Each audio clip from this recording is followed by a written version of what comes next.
마침내 주 오셔서 의의 밑줄기 우리 위에 부으시도록 우리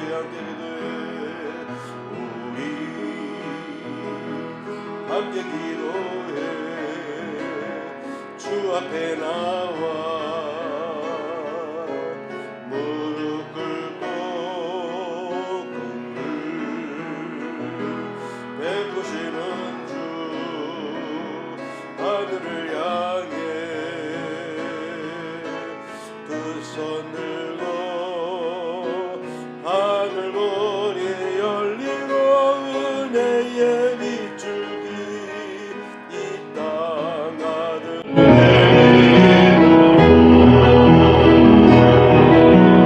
마침내 주 오셔서 의의 밑줄기 우리 위에 부으시도록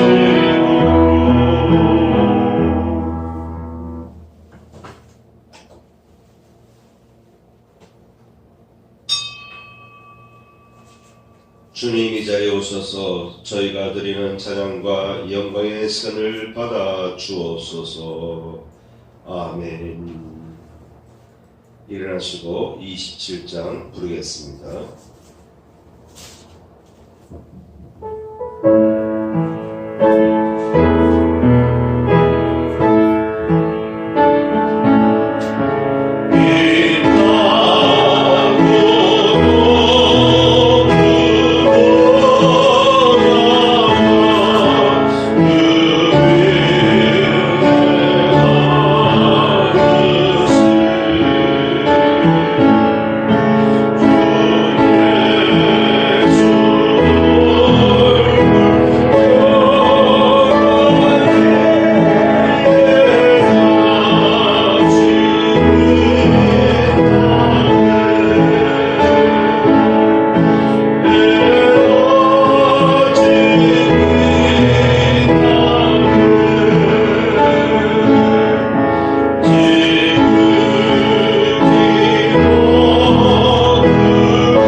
교동문 112번입니다. 아멘. 찬양됐습니다. 죄악이 나를 이겨 싸우니 우리의 허물을 주께서 사하시리이다. 주께서 택하시고 가까이 오게 하사 주의 뜰에 살게 하신 사람은 복이 있나이다. 아멘. 327장입니다.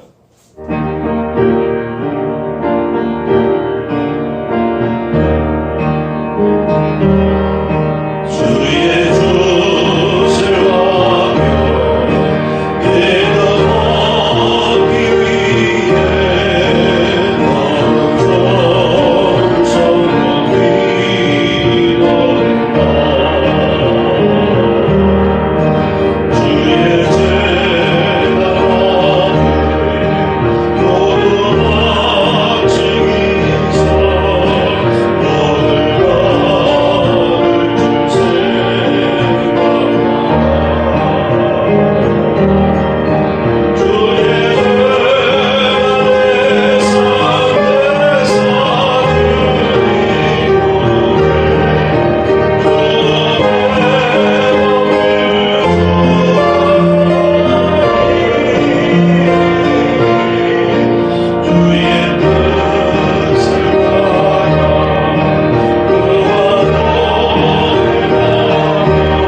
말씀은 사도행전 10장 1절에서 8절까지입니다. 아멘. 온전한 예배로 하나님을 만나는 성도가 되자. 온전한 예배로 하나님을 만나자. 예배 시간에 하나님을 만나라. 예배는 몸과 마음 그리고 영을 살리는 통로다. 그러므로 하나님을 만나는 예배자가 됩시다라는 취지로 오늘 말씀을 전합니다. 성경을 보면 온전한 예배를 드린 경건한 사람들은 큰 은총을 받았습니다. 복을 누렸습니다. 반면에 온전한 예배를 드리지 못한 사람들에 대한 이야기가 나오는데 그런 사람들은 결국은 하나님의 심판을 받아서 멸망하거나 불행한 삶을 살게 되었다고 하는 것이죠. 성경은 이러한 사람들에 관한 이야기들로 가득 차 있습니다. 이런 면에서 볼 때 성경은 예배에 성공하거나 실패하는 사람들의 역사에 관한 기록이라고 볼 수도 있는 것이죠. 하나님은 이러한 이야기들을 통해서 하나님의 자녀된 백성들이 예배에 성공하는 성도, 예배에 성공하는 그의 자녀가 되기를 원하십니다. 하나님은 오늘날 그리스도인들에게 온전한 예배자가 되어야 함을 성경 말씀을 통해서 촉구하고 계신 것이죠. 예배는 온전한 몸 그리고 마음과 영을 살리는 통로라는 것을 꼭 기억하시기 바랍니다. 예수께서 말씀하셨습니다. 하나님은 영이시다. 영이신 하나님께서는 예배하는 자가 영과 진리로, 신령과 진리로 예배 드리기를 원하신다. 그러한 취지로 말씀하신 것이죠. 하나님은 지금도 신령과 진정으로 예배하는 자를 찾고 계십니다. 오늘 같은 시대에 예배드리는 성도들이 참 귀하고 귀한 것입니다. 그런데 더 중요한 것은 신령과 진정으로 예배를 드리는 것이 더 중요하다고 하는 것이죠. 왜 영이냐? 우리가 드리는 이 모든 예배의 과정은 영의 과정이다라고 볼 수가 있습니다. 살리는 것은 영이다. 반면에 육은 무익하니라. 이렇게 말씀하셨습니다. 내가 너희에게 이르는 말이 영이요 생명이니라. 그래서 우리 그리스찬들은 예수의 말씀을 진리로, 예수의 말씀 자체를 영으로, 예수의 말씀 자체를 생명으로 받아들이게 됩니다. 그러므로 그리스도인들은 말씀을 들어야 영이 살아나요. 영과 몸과 마음이 살아나기 시작하는 것입니다. 예레미야 15장 16절 말씀 보면은 내가 주의 말씀을 얻어 먹었사오니 내가 주의 말씀을 얻어 먹었사오니 주의 말씀은 내게 기쁨과 내 마음의 즐거움이오나. 내가 주의 말씀을 얻어 먹었사오니 주의 말씀은 내게 기쁨과 내 마음의 즐거움입니다. 이런 고백을 할 수 있기를 축원합니다. 아멘. 내가 하나님의 말씀을 얻어 먹었사오니 주의 말씀은 내게 기쁨과 내 마음의 즐거움이었습니다. 이런 고백이 여러분의 고백이 되기를 축복합니다. 아멘. 주의 말씀의 말이 내게 어찌 그리 단지요 내 입의 꿀보다 더하나이다. 예배의 맛을 안 사람은 이런 고백을 하게 됩니다. 말을 바꾸면 예배는 얼마나 단지, 기도하는 시간이 얼마나 단지 이렇게 말할 수도 있어야 됩니다. 설교 시간에 듣는 말씀 한마디 한마디가 내게 쏙쏙쏙 들어올 수가 있어야 됩니다. 육신의 생각은 사망이요 영의 생각은 생명과 평안이니라. 그래서 우리 크리스찬들은 예배를 드림을 통해서 마음의 평안을 누리게 되는 거예요. 우리 크리스찬들은 예배를 통해서 영이 살아나기 시작합니다. 그리고 생각이 살아나기 시작합니다.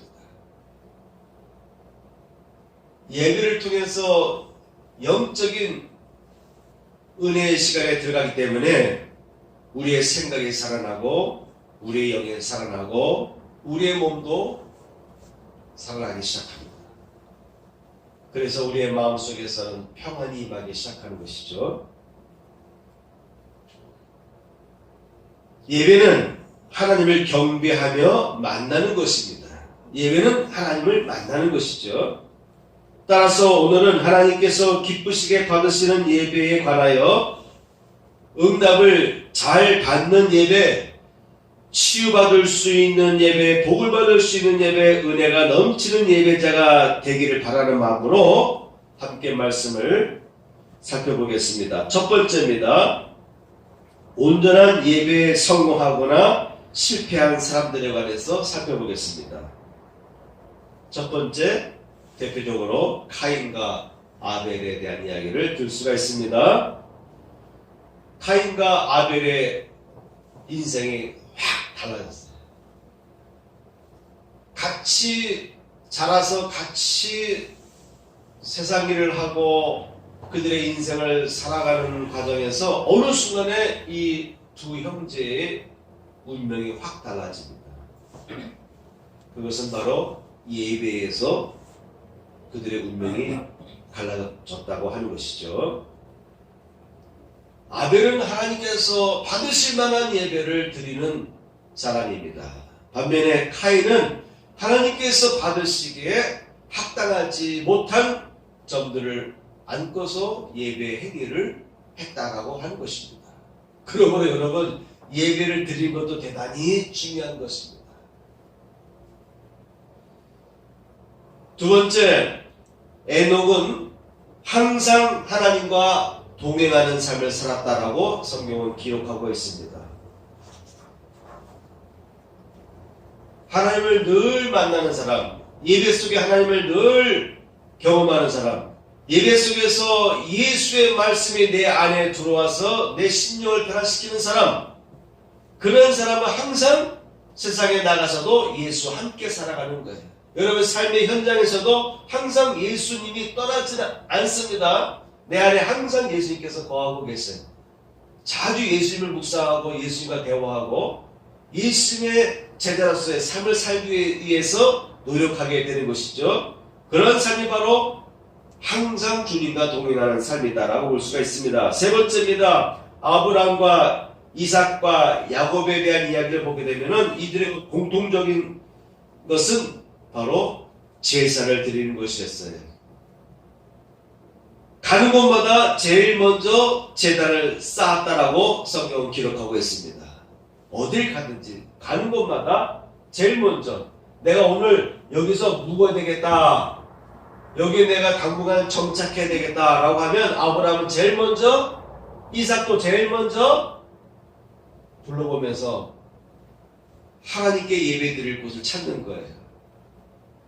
그래서 이 고대 시대는 산 언덕 위에 거기에 돌로 제단을 쌓고 거기서 양을 드려서 하나님께 예배를 드렸습니다. 가는 곳마다 제일 먼저 무엇을 하느냐면은 제단을 쌓고 예배를 드렸다고 하는 것이에요. 여러분, 여러분의 삶 속에서도 틈만 나면 예배 드릴 수 있는 기회를 만드시고 예배 드릴 수 있는 기회가 있으면은 예배에 참여하는 성도 되시길 축원합니다. 아멘. 네 번째입니다. 모세와 여호수아에 관한 이야기를 보게 되면 이들의 예배의 특징은 무엇이냐면은 기도하는 거예요. 기도. 모세와 여호수아는 성막에서 오래도록 머물렀어요. 성막에서 오래도록 머물렀다는 말은 뭐냐면은 묵상했다는 것을 의미하는 것이죠. 하나님과 대화했다는 것을 말합니다. 하나님과 기도했다는 것을 말하는 거예요. 여러분, 교회 와 있는 시간이 아주 소중하게 여겨지기를 축복합니다. 아멘. 교회 와서 예배드리는 한 시간이 참으로 바쁜 중에 시간을 내서 이 자리에 우리가 참여를 하고 있는데, 우리가 세상 일을 하다 보면 너무나 몸이 피곤해요. 또 세상적으로 해야 될 일들이 쌓여 있습니다. 그럼에도 불구하고 교회 오면 내 몸이 피곤하고 때에 따라서 내가 졸음을 이기지 못할 수도 있고 피곤 때문에 힘들 수도 있어요. 세상 근심 걱정이 몰려올 수도 있습니다. 그럼에도 불구하고 예배 시간에 하나님을 만나려고 하는 집중력을 가질 필요가 있습니다. 그럴수록 교회에 와 있는 시간이 더 소중하게 여겨지고, 교회에 있는 시간이야말로 참으로 내가 세상에 나아갈 원동력을 얻는 시간이다. 교회에 와 있는 시간이야말로 내가 세상에 나가서 어떻게 일을 처리해 나갈지 그에 관한 지식을 얻는 시간이다. 이렇게 여기시기를 바랍니다. 모세와 여호수아는 그런 생각으로 성막에 오래 머물렀어요. 오히려 여호수아는 모세보다 더 오래 머물렀습니다. 지도자인 스승인 모세가 충분하게 기도하고 충분하게 은혜가 충만하여서 그가 성막에서 백성들을 이끌기 위해서 진으로 나아가는데, 그런데 여호수아는 그 자리에 계속 머물러 있었다라고 성경은 기록하고 있습니다. 그만큼 모세와 여호수아는 성막에 머물러서 하나님과 대화하고 하나님의 말씀을 음미하고 하나님께 여쭤가면서 앞으로 해결해야 될 문제들을 계속 기도 속에서 풀어갔다라고 하는 것이죠. 다섯 번째, 이스라엘의 왕들을 보면은 예배에 성공한 왕과 예배에 실패한 왕, 온전한 예배를 드리기 위해서 몸부림쳤던 왕과 대충 예배 드리거나 짬뽕 예배를 드리거나 아예 부정한 예배를 드리는 데에 거침이 없었던 그런 왕들의 이야기로 이렇게 나눠집니다. 그 결과 국가의 안녕과 부흥과 반면에 부정과 부패의 죄가 만연하는, 더 나아가서는 나라가 외세의 침묵을 받고 멸망을 당하기까지 하는 그러한 결과가 나눠지게 되었어요. 여러분, 예배에 온전히 참여할 수 있게 해서 노력하시길 바랍니다. 아멘. 예배에 온전히 참여하기 위해서 힘쓰는 여러분 되시기를 축복합니다. 아멘. 왜냐? 여러분의 가정의 안녕과 여러분의 삶의 풍요와 은혜와 축복을 받느냐 그렇지 못하느냐가 바로 여기서 결정되기 때문에 그렇습니다. 두 번째 생각해 보겠습니다. 예배로 구원받고 귀 있음을 받은 초대교회 사람들의 특징을 보면은, 첫째, 말씀을 믿었습니다. 여러분, 예배를 드릴 때에요, 제일 중요한 것은 말씀을 믿는 게 중요합니다. 예배를 드리지만 이 말씀을 그냥 내 귓줄을 잠깐 스쳐가는 이야기로 그렇게 들어서는 아니 되는 것입니다. 말씀이 하나님께서 지금 나에게 주시는 말씀이다. 저 말씀이 바로 나에게 주시는 말씀이다. 그런 자세로, 그리고 저 말씀대로 살아가면 그대로 될 것이다 라고 하는 어떤 믿음으로 말씀을 들을 필요가 있습니다. 가버나움의 로마의 백부장이 그러한 자세로 예수님께 도움을 요청했던 거 아닙니까? 예수님의 치유하는 말씀의 능력을 믿었기 때문에 주님, 내 집에 오심을 감당하지 못하겠나이다. 그저 말씀만 하옵소서 그리하면 낫겠나이다 라는 고백을 했던 것을 우리는 지지난 설교를 통해서 생각해 봤습니다. 예수님께서 말씀하셨습니다. 이스라엘 중에서 아무에게서도 이만한 믿음을 보지 못하였노라. 여러분, 예수님께서 여러분을 보시고 내가 너에게서 믿음을 발견했는데 일반 사람들의 믿음과 같지 않구나. 넌 참 대단한 믿음을 가졌구나 라고 감탄할 수 있는 그런 믿음의 소유자 되기 위해서 노력하시길 축복합니다. 아멘. 믿음도 개발해야 돼요. 믿음도 노력을 해야 믿음이 커지기 시작합니다. 믿음도 도전을 해야 믿음도 강해집니다. 도전할수록 믿음에 대한 체험이 있기 때문에 다음에 더 큰 믿음을 가질 수 있게 되는 것이죠. 내 믿음대로 될지어다 하시니 그 즉시 하인이 나으니라. 내 믿음대로 될 것이다. 모든 삶 속에서 여러분 믿음을 갖고 하나님 앞에 나오시기 바랍니다. 내가 오늘 드리는 이 예배를 통해서 내가 하나님의 음성을 들을 것이다 라는 믿음을 갖고 예배에 참여하시길 바랍니다. 오늘 선포되는 이 말씀을 통해서 이 말씀은 바로 나에게 해당되는 말씀이다라고 믿고 받아들이시기를 축원합니다. 아멘.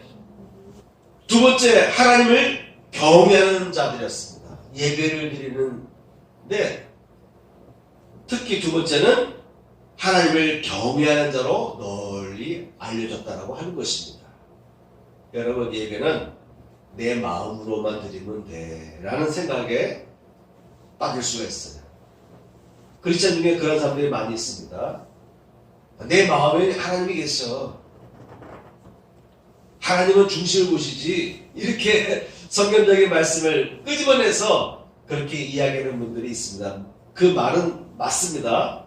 그렇지만 성경에 나오는 사람들 보면은 주변 사람들이 이렇게 이야기를 합니다. 저 사람은 하나님을 경외하는 자다. 저 사람은 하나님을 경외하는 자다. 아브라함은 단번마다 예배 처소를 찾았고 제사를 드렸다. 예배를 드렸다. 가이사랴의 백부장 이야기가 나오는데 오늘 본문 10장에 나와 있는 말씀 보면은 특히 22절, 10장 22절 보면은 그들이 대답하되 백부장 고넬료는 의인이요 하나님을 경외하는 사람이라. 백부장이 하인들을 시켜서 베드로를 모셔오라 했습니다. 그래서 이 하인들이 베드로에게 와서 말합니다. 우리가 모시는 백부장 고넬료는 의인이요 하나님을 경외하는 사람입니다. 여러분이 혹시 사회 나가서 친구들과 만날 때 주변 친구들이 말하기를 쟤는 하나님을 예배하는 자야. 쟤는 틈만 나면 하나님을 찾는 자야. 쟤는 예배를 잘 드리는 그런 친구야. 그런 칭찬을 들어보시기를 바랍니다. 아멘. 그런 칭찬을 듣는 여러분 되시기를 축복합니다. 반드시 예배를 드린 사람은요 주변에서 그런 얘기를 듣습니다. 저 사람은 하나님을 경외하는 자야. 우리 사장님은 하나님을 경배하는 자야. 예배를 잘 드리는 분이셔. 우리 직원은 예배 시간 참 열심히 참석하네. 도대체 예배가 뭐길래 저렇지? 이러한 얘기를 들을 수 있는 여러분 되시기를 축원합니다. 축복합니다. 아멘. 그가 경건하여 온 지방과 더불어 하나님을 경외하며 백성을 많이 구제하고 하나님께 항상 기도하더니 하나님을 경외하는 사람은요 삶이 달라지는 거예요. 예배를 잘 드리는 사람은요 그의 생활도 거룩해집니다. 그리고 그의 생활도 더 나아가서는 선한 삶을 살게 되어 있어요. 베푸는 삶을 살게 되어 있습니다. 구제하는 삶을 살게 되어 있습니다. 예배를 잘 드리는 사람의 특징은 뭐냐면 세상에 나가서도 자꾸 베풀어요. 여러분 돈 안 들여 베풀 수 있는 게 뭡니까? 말 한마디. 말 한마디. 칭찬하고, 관심을 가져다 주고, 같이 걱정해주고, 돈 안 들어요. 껌 하나 가지고도, 사탕 하나 가지고도, 아이스크림 하나 가지고도 얼마든지 주변 사람들에게 나눔을 베풀 수가 있습니다. 백부장은 하나님을 잘 경외했는데 더 나아가서 그 사람은 사람들에게 늘 구제하고 선을 행하는 일을 했다고 한 것이죠. 그리고 이 고넬료는 그의 집안 사람들을 다 모을 수 있는 사람이었습니다. 모으려면 가족들끼리도 모이기 힘들어요. 친척들끼리도 모이기 힘들어요. 그죠? 가족들도 의견이 나눠지고 가족들로부터 사랑받는 사람이 있고 그렇지 못한 사람도 있습니다. 그렇지 못한 사람도 있습니다. 친척들로부터 사랑받는 사람이 있고 또 그렇지 못한 사람들이 있습니다. 친구들로부터 칭송받는 사람이 있고 그렇지 못한 사람이 있습니다. 근데 고넬료는 친척들로부터, 가족들로부터, 친구들로부터 사랑을 받는 사람이었습니다. 그래서 그 사람들을 다 모았어요. 여보시오 베드로가 오니 우리 집으로 오시오 했더니 다 몰려왔어요. 여러분이 우리 집으로 오시오라고 했을 때 나는 바빠서 못 가고 일이 있어서 못 오고 이런 등등등의 이유를 들어서 오지 못하는 사람들이 많은 경우가 있습니다. 근데 어떤 사람은 멀리서도 그가 오라 할 때 달려오는 사람들이 있습니다. 평상시에 관계를 잘 쌓고 있어야 되는 것이죠. 그래서 베드로가 이렇게 고백합니다. 베드로가 그 환상에 대하여 생각할 때 성령께서 그에게 말씀하시되 두 사람이 너를 찾으니 일어나 내려가 의심하지 말고 함께 가라. 내가 그들을 보내었느니라 하시니 사도행전 10장 19절에서 20절까지의 말씀입니다. 여기서 중요한 베드로의 고백이 나옵니다. 네, 34절 35절 말씀입니다.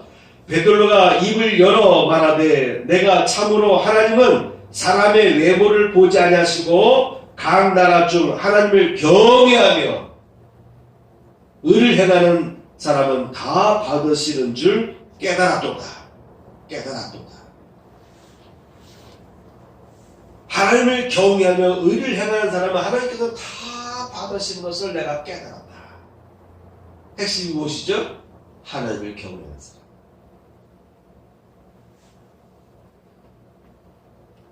세상에 나아가서 사람들로부터 여러분들 저 사람은 하나님을 경외하는 자야, 예배하는 자야, 예수를 잘 믿는 자야, 예배를 잘 드리는 사람이야 라는 칭찬을 받으시기를 축복합니다. 아멘.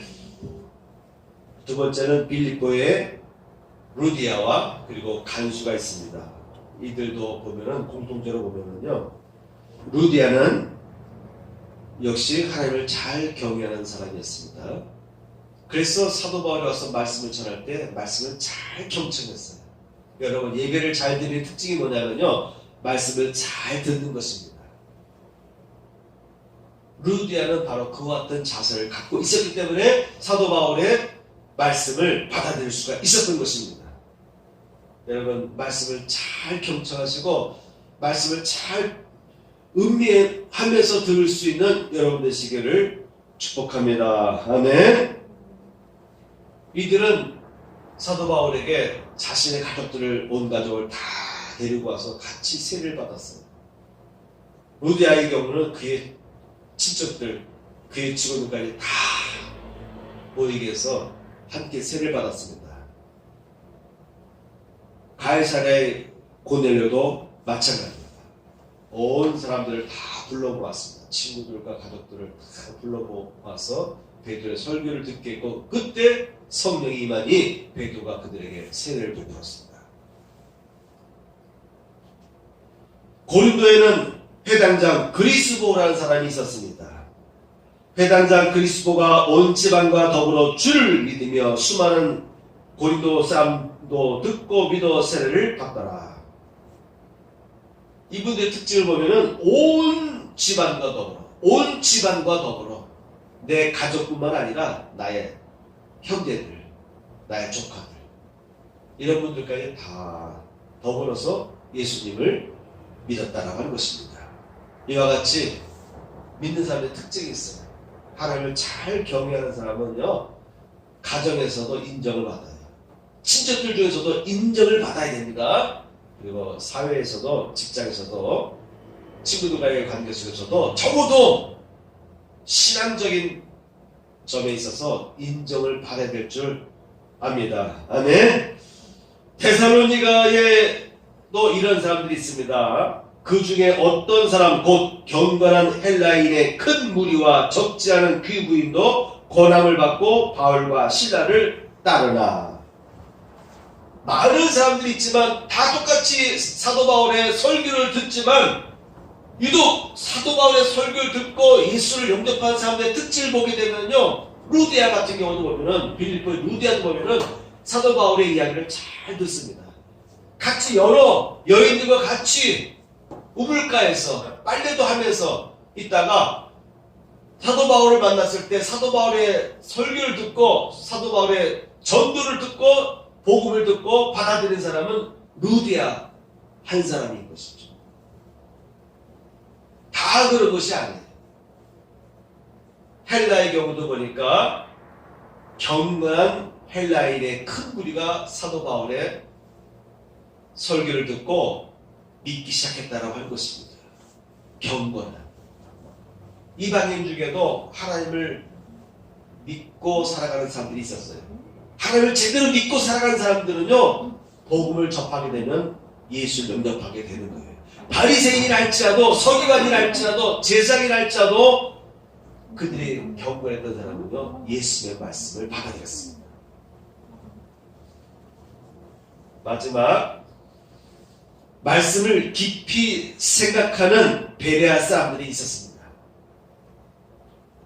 사도행전 17장에 보면은 베레아에 있는 사람은 데살로니가에 있는 사람들보다 더 너그러워서 간절한 마음으로 말씀을 받고, 말씀을 듣는데 간절함으로 말씀을 듣는 사람들이 있습니다.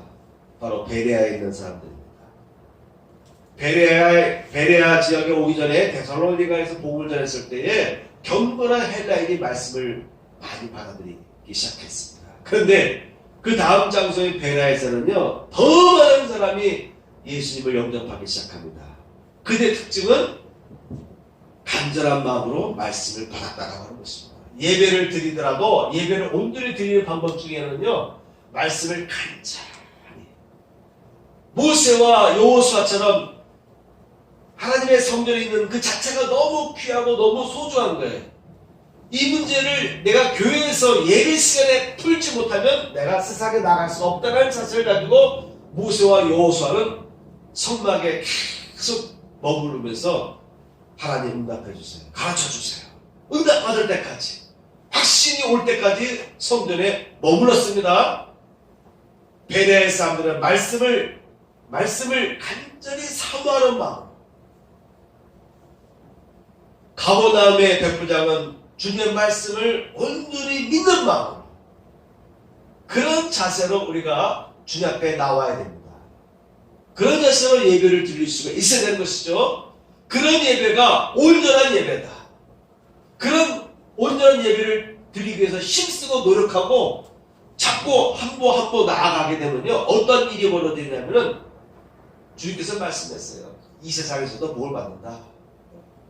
여러분, 신앙생활 잘 하시면요, 하나님께서 복을 주십니다. 이 세상에서도 복을 반드시 줘요. 어떤 방식이든지 간에,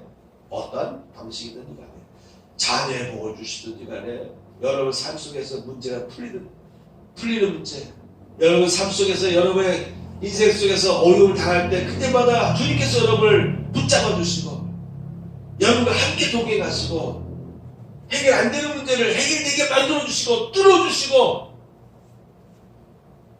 건너지 못할 바다가 앞에 놓여 있으면 그 바닷길을 열어 주시고, 악한 세력들이 여러분을 향해서 공격해 온다 할 때 하나님께서 구름으로 가려주셔가지고 바로의 군대를 막아주시지 않습니까? 예배를 드릴 때 놀라 축복이 받는다. 이스라엘 유다 왕 중에서 예배에 온전히 성공한 왕들 보면요, 그가 통치할 때 나라가 부강했습니다. 나라 경제가 크게 성장했습니다. 나라가 평안했습니다. 태평했습니다. 막강한 군사력을 그들이 갖게 되었습니다. 주변 나라들이 부러워하고 주변 나라들이 겸손해지고 조공을 드릴 수밖에 없는 그런 막강한 나라로 성장했습니다. 그러나 이런 예배의 중요성을 모르고 사무엘의 아들처럼 못된 짓을 하는 경우도 있는데, 그런 제사들도 있습니다. 타락한 제사들도 있는 거예요. 선지자 중에도 타락한 선지자들이 있습니다. 예배를 드리는 크리스찬 중에 하나님 말씀대로 온전히 예배 드리려 하지 못해서 예배 따로 살 따로, 예배는 잘 드리는 것 같은데 예배 드리는 것 보니까 크리스찬 같은데 살아가는 모습 보면은 영 아닌 사람들 많이 있습니다. 그런 삶을 살아가면요 복을 받을 수가 없어요. 하나님이 도와주실 수가 없습니다. 하나님이 치유할 수가 없습니다. 하나님이 여러분의 문제를 쉽게 넘어갈 수 있도록 도와줄 수가 없어요. 앞에 큰 바위가 놓여 있어도요, 여러분 힘으로 이거 밀 수가 없잖아요. 천사들이 여러분의 앞에 놓여 있는 이 바위를 열어주십니다. 제가 오늘 거의 밤을 샜는데 새벽 6시까지, 교회는 제가 5시 넘어서 집으로 퇴근했단 말이에요. 지금 말씀은, 오늘 말씀은 이미 금요일날 다 주셔서 금요일날 다 주고 말씀이고 다 준비해놨는데,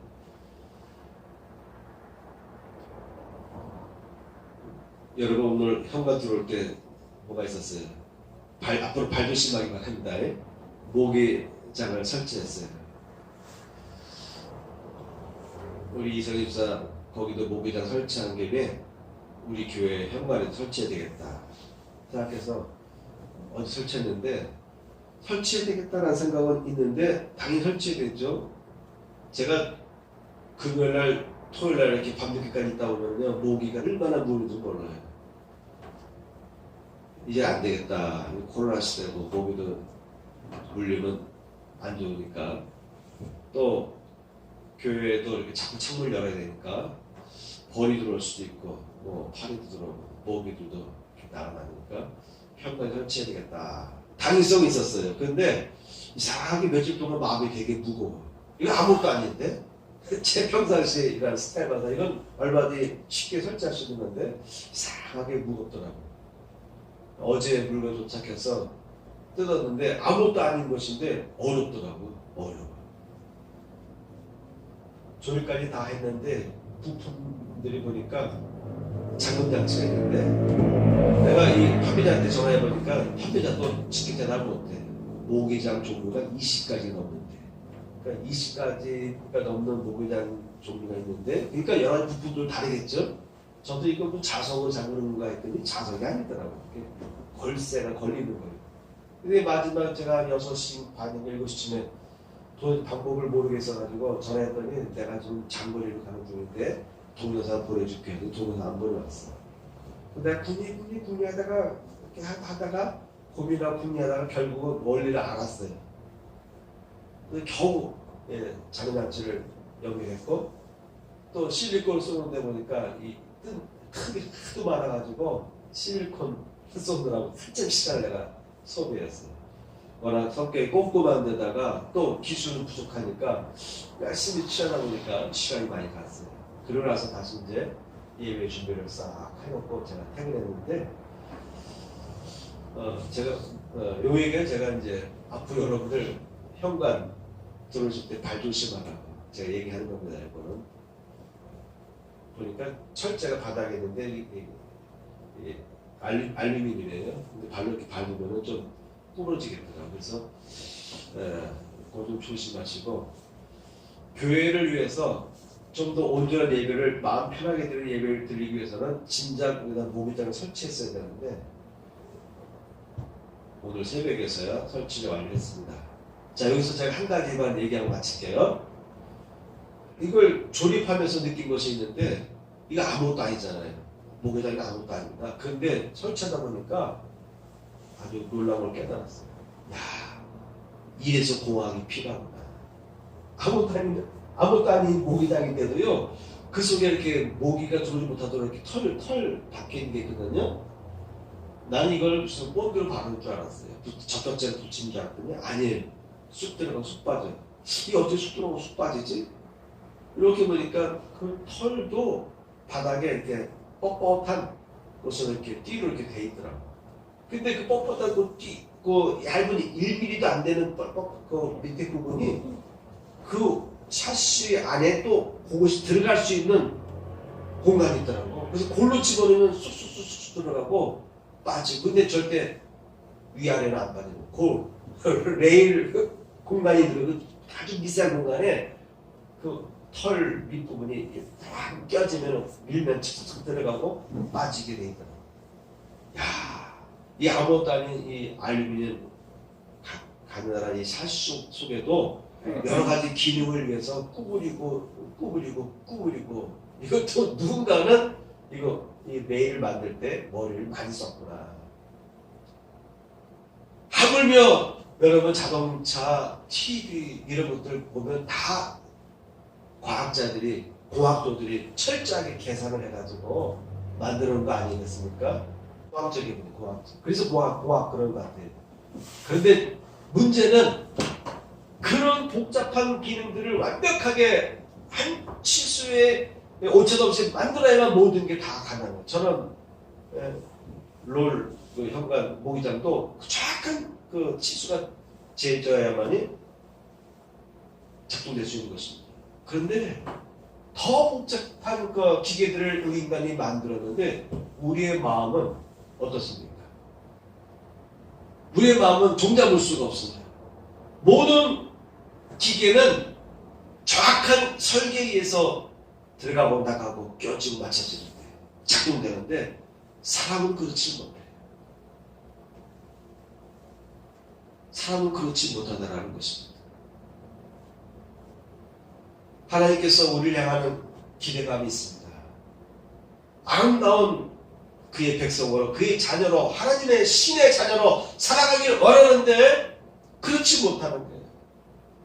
첫 번째, 예배부터 우리가 바꿔나가기를 바랍니다. 아멘. 예배부터 완벽하게, 예배부터 철저하게 온전한 방법으로 예배를 드리는 훈련을 하며 살아가시길 축원합니다. 그럴 때 어떤 일이 벌어지겠습니까?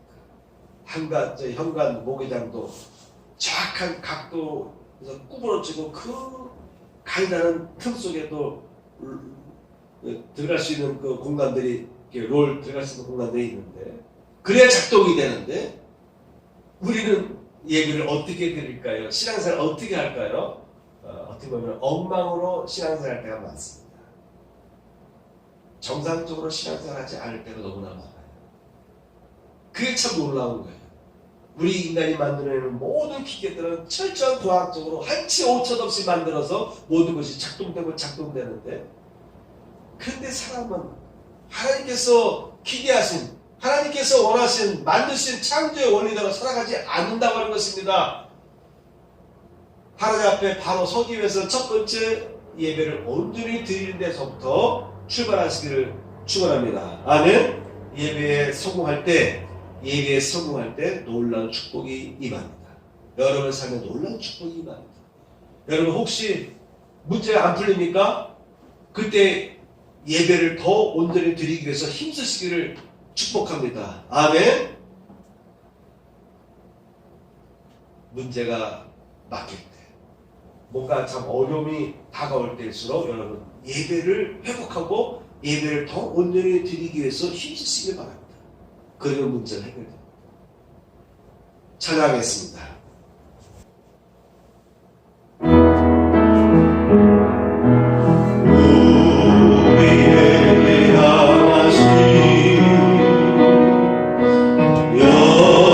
여호와의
주님은 나의 죄를 속하기 위하여 십자가에서 대신 죽으셨습니다.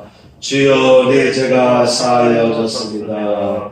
주님은 채찍에 맞으셨습니다. 제가 치료를 받았습니다. 아멘. 가슴에 손을 얹고 보호기도 올리겠습니다. 할렐루야. 하나님 아버지 감사합니다. 오늘도 복된 날을 허락해 주시고 저희들에게 세상에 나가서 하나님께 영광을 돌리며 하나님의 복을 누릴 수 있는 삶을 살 수 있도록 온전한 예배를 드리라는 말씀을 주신 것을 감사하고 이 시간 하나님 앞에 드리는 귀한 손길이 있사오니 주 이 예물 받으시고 복되게 하여 주옵소서. 이제는 우리 구주 예수 그리스도의 은혜와 하나님 아버지의 극진하신 사랑과 성령님의 감동감화 역사하심이 이 자리에 참여한 성도들 위해 함께 하시기를 축원하옵나이다. 아멘.